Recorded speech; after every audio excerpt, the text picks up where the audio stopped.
राजस्थान में सीपी जोशी पर बीजेपी ने क्यों खेला दांव?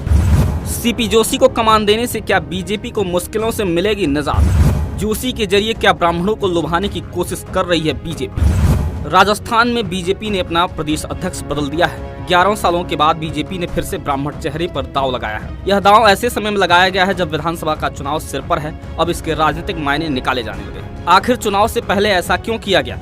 बीजेपी को इससे राजनीतिक लाभ होगा या नुकसान?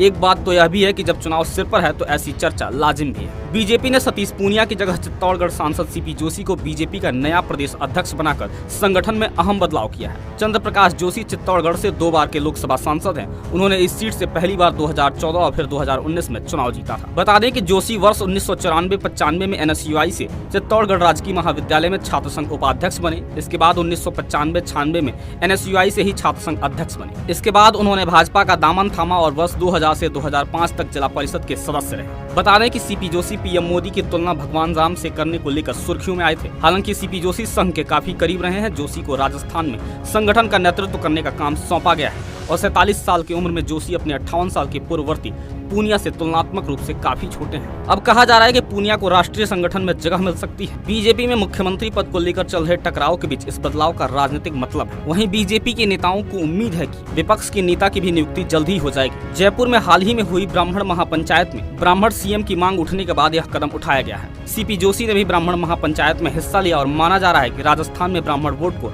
आकर्षित करने के लिए बीजेपी ने अहम फैसला लिया है। बीजेपी का केंद्रीय नेतृत्व पूर्व मुख्यमंत्री और पार्टी के वसुंधरा राजे को लेकर चिंतित लगता है, क्योंकि वह राजस्थान की अगली मुख्यमंत्री बनने की इच्छा को लेकर काफी दृढ़ है। साल के अंत में होने वाले विधानसभा चुनाव को देखते हुए पार्टी के केंद्रीय नेतृत्व ने राज्य के नेताओं को खुद को व्यवस्थित करने और राज्य इकाई को एकजुट रहने की हिदायत दी है। बता दें कि केंद्रीय गृह मंत्री अमित शाह पहले ही राजस्थान विधानसभा चुनाव प्रधानमंत्री नरेंद्र मोदी के नाम पर लड़ने की पार्टी की मंशा जाहिर कर चुके हैं। अगर राज्य में बीजेपी की सरकार बनती है तो मुख्यमंत्री के बारे में फैसला केंद्रीय नेतृत्व तय करेगा।